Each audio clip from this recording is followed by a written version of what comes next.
Hey, what's going on, YouTube? Thanks for stopping by Reaction Theory.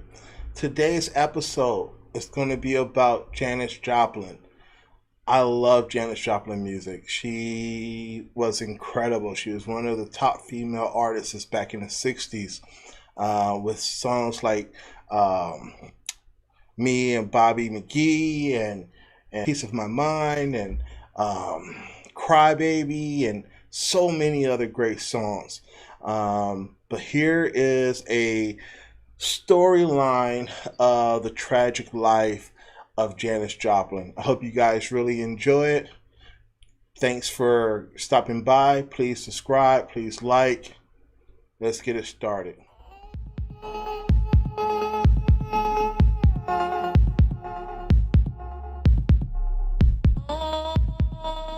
There are a few visual accoutrements that are immediately associated with Janis. Her 1964 Porsche 356 with its custom psychedelic paint job, her oversized round rose-tinted sunglasses, and of course, the ever-present bottle of Southern Comfort whiskey. She'd take a fifth of Southern Comfort with her on stage and take slugs straight out of the bottle in between songs, as if she was drinking from a water bottle. Southern Comfort is really good with lemonade. I haven't had Southern Comfort in I don't know how long, but with some lemonade on a nice hot day and some Southern Comfort, oh my God, you'd be straight.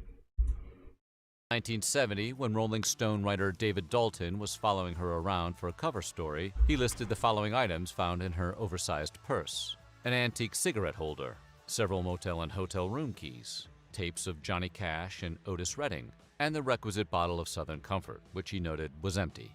She was obsessed with the drink. It relaxed her and loosened her up when she'd dig deep down to reach the pain and suffering of the blues. For whatever reason, the New Orleans-based whiskey company appreciated her love for their product and extended a gift of thanks for her patronage, and let's be honest, the free publicity. As the story goes, the Southern Comfort folks sent her a full-length lynx fur coat and matching hat for her support. Of course, today, animal activists and social justice warriors would be up in arms over a high-profile celebrity wearing fur. But this was the late 60s, so it was cool, man. Maybe she sensed something, but Joplin mysteriously made adjustments to her will just 2 days before her death on October 4th, 1970. She mostly gave her estate to her parents, with some additional wealth going to each of her siblings.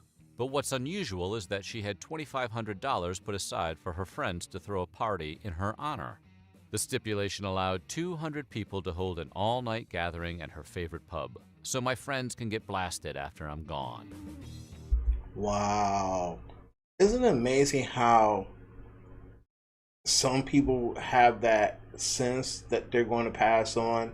You know, you always hear how people do certain things like changing the will or creating the will, and probably a month later they pass on or something like that. It's like they kind of have this intuition that they're going to pass on. I just think that is so bizarre, so crazy, but it happens, you know. Jim Morrison allegedly wagging his little Jim in front of a Florida audience was a non-event that could only happen during the conservative 60s? Think again. Janis Joplin did less, and it earned her a night in jail. As we all know by now, Jim Morrison was arrested for allegedly exposing himself at a March 2nd concert in Miami, Florida, and became the object of 6 arrest warrants, including one for a felony charge of lewd and lascivious behavior in public by exposing his private parts and simulating masturbation and oral copulation. That's all it took for the ultra-conservative people of Florida to become concerned when Joplin came. Crazy part was this was in Florida, out of all places. Something like that will get you locked up in Florida. Only God knows what you can do in Florida now without even getting locked up. Came into town later that year for a gig at the Curtis Hickson Hall. As Joplin was performing for the rowdy Floridians, someone made the decision to turn the house lights on to calm the rambunctious crowd. As the auditorium was filled with lights, a few police officers climbed onto the stage and asked Joplin to help them quiet the crowd. She refused and instead screamed obscenities at the cops. Eventually, the crowd quieted enough so that the show could continue and Joplin was allowed to finish, unlike Morrison, who was arrested in the middle of his gig. But Joplin was later arrested in her dressing room and spent the night in jail. The charges were eventually dropped when a judge felt she was simply exercising her freedom of speech. Joplin once said of her lifestyle, I live pretty loose, balling with strangers and stuff. Although she was very open about who she hooked up with, she often suffered emotionally if she felt that one of her lovers was letting her down. That said, Joplin ran into musician Leonard Cohen in the Chelsea Hotel elevator in 1968, culminating in the two spending the night together. The affair was short-lived, however, and for Joplin, it apparently ended in heartbreak. Cohen wrote about the encounter in his classic song Chelsea Hotel No. 2, but didn't admit it was about Joplin until years after she had died. This is how Cohen recalled the night. "My lungs gathered my courage. I said to her, 'Are you looking for someone?' She said, 'Yes, I'm looking for Chris Christopherson.'" The lithe, debonair Cohen had never been mistaken for the large, gruff Christopherson, but he took a shot anyway. "I said, 'Little lady, you're in luck. I am Chris Christopherson.' She wasn't looking for me. She was looking for Chris Christopherson. I wasn't looking for her. I was looking for Brigitte Bardot. But we fell into each other's arms through some process of elimination." Comes something of a rock and roll cliche now, but yes, the 27 Club is real. It's amazing how some of the best artists of all time is a part of the 27 Club. Amy Winehouse, Jimi Hendrix, Jim Morrison, Janis Joplin, um, um, Kurt Cobain. I mean, it just amazes me how many of some of the greatest artists of all time died at the age of 27. And one of the saddest ones for me was Amy Winehouse because I absolutely loved her, and it's just very disappointing. And sadly, Janis Joplin is a founding member. After a doctor told the singer she'd never reach the age of 24 if she kept on smoking, drugging, and drinking her Southern Comfort, Joplin was hard-pressed to prove him wrong.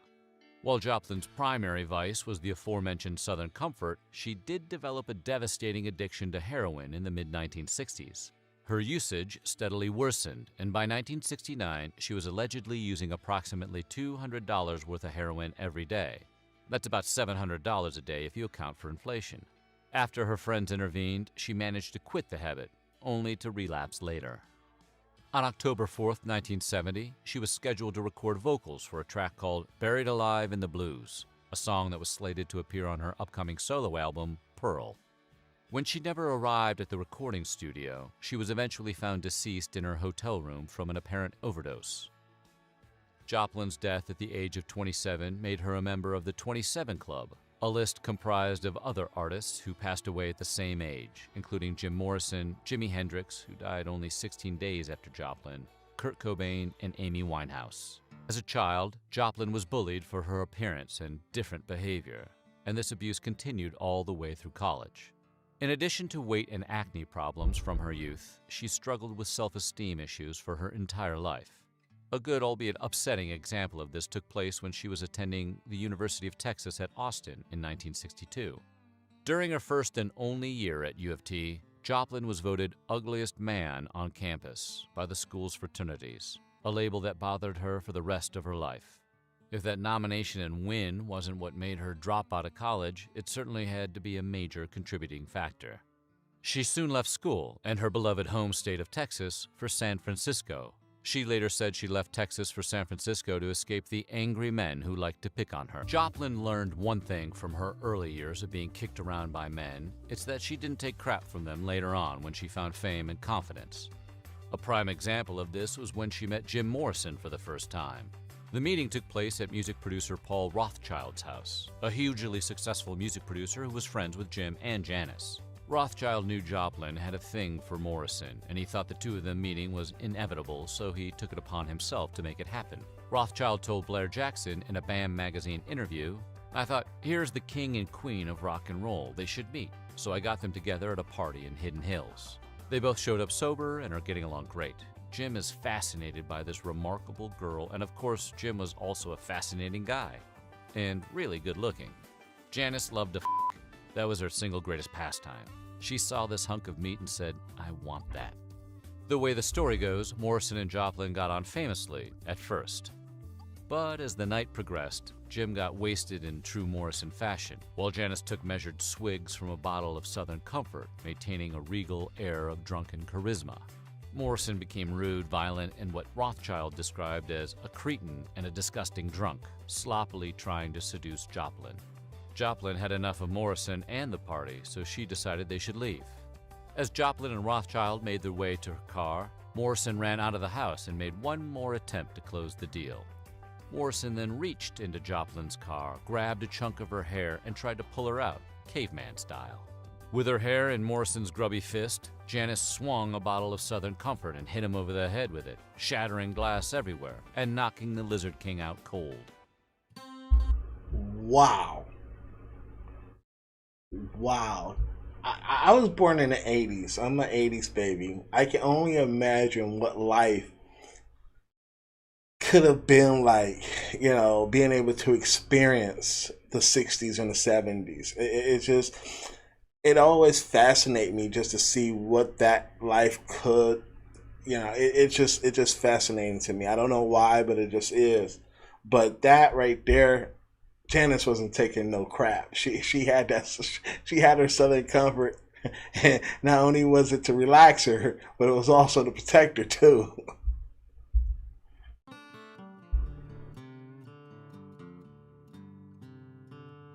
Although she spent a number of her formative years playing jangly folk music, blues is what Joplin was most interested in and what made her famous. "I want to be the first black, white person," she once said.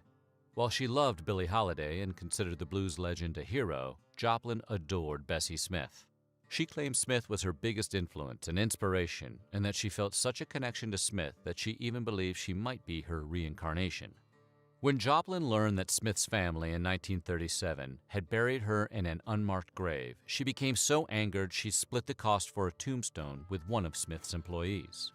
So on August 7, 1970, Bessie Smith finally got her tombstone, thanks to Joplin and Juanita Green, who, as a child, had done housework for Smith. The stone's epitaph now reads, "The greatest blues singer in the world will never stop singing." Joplin knew pain, suffering, and the feeling of being an outcast. It's no surprise that she was sensitive to those feelings in other people as well. While Joplin wasn't perfect, she never hurt anyone except herself due to her substance abuse. She always stuck up for people on the bottom of the totem pole.